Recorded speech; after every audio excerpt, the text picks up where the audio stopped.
महाराज जी एक प्रश्न और रहेगा मेरा आपसे, फिर हम अपनी वीडियो को विराम देंगे। आपने बड़ा ही सुंदर तिलक लगा रखा है, तिलक लगाने के फायदे क्या हैं? तिलक लगाने से जैसे एक सुहागन स्त्री अपने पति के लिए निशानी है कि हमारा हस्बैंड है, हस्बैंड का सिर पर है। आजकल महिलाएं हस्बैंड को पाँव में रखती है पायजेब बना के, जी है ना। हाँ जी। तो आजकल के बतेरे कई साधु कई ऐसे जगत गुरु घूम रहे हैं, वो पाँव में तिलक लगवाते हैं। जी। तो जो हमारे जो तिलक है जी वो भगवान श्री रामचंद्र जी का है। हाँ जी। तो जैसे आपकी शादी हो गई है, हाँ जी हो गई है, तो आप हाँ अपने पति पर विश्वास करती है कि नहीं करती है? जी। करती है ना। आपकी पत्नी है, हमारी तो नहीं है। आपकी है जी। तो आप अपने पत्नी पर विश्वास करते हैं ना? जी करते हैं। आप अपने पति पर करते हैं ना? जी। करते हैं कि नहीं?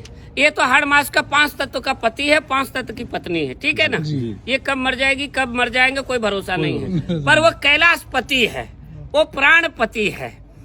जब हम लोग प्राणपति पर कैलाशपति पर विश्वास करके चलते हैं, जैसे इन्हों अपने पति पर विश्वास करती हैं, आप अपने पत्नी पर विश्वास करते हैं, तो हम कैलाशपति पर विश्वास करके चलते हैं, तो वो सब पूर्ण करता है। अरे बहुत सुंदर।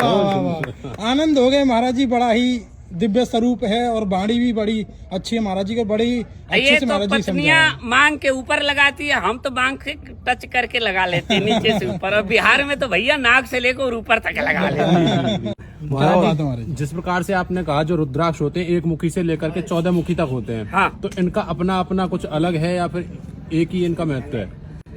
14 मुखी स्वयं 14 रतन है, जैसे समुद्र में 14 रतन की उत्पत्ति हुई। जी महाराज जी। और 1 मुखी स्वयं शंभु है, जैसे एक ज्योतिर्लिंग। जी। जैसे हमारे शरीर में 9 लिंग है, जी।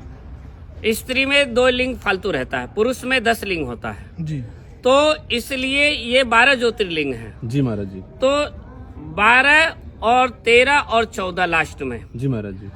1 मुखी स्वयं शिव होते हैं, जी जी।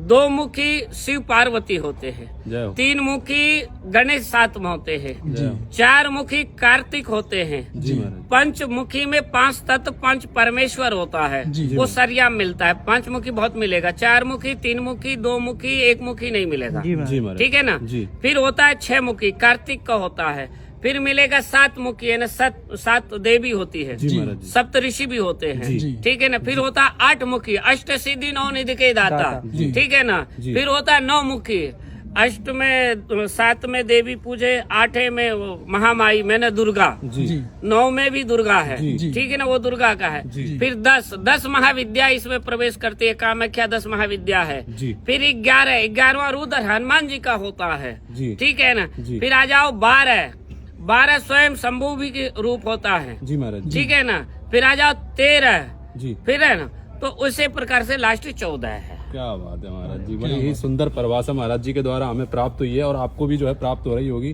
क्योंकि 1 मुखी से लेकर के 14 मुखी तक जो है महाराज जी ने पूरे प्रवास कर दिए हैं। बहुत ही सुंदर लगा हमें। और हम तो पहनते हैं, है ना। जी महाराज जी। तो महाराज जी इन्हें साधारण मनुष्य भी पहन सकता है या हाँ, सबके लिए है। चावल सबके लिए बना, कपड़े सबके लिए बना, जी ठीक है ना। जी। बुरुश सबके लिए बना, चश्मा सबके लिए बना, सोना चांदी सबके लिए पहना, कोई स्पेशल किसी ने पैदा ही नहीं हुआ।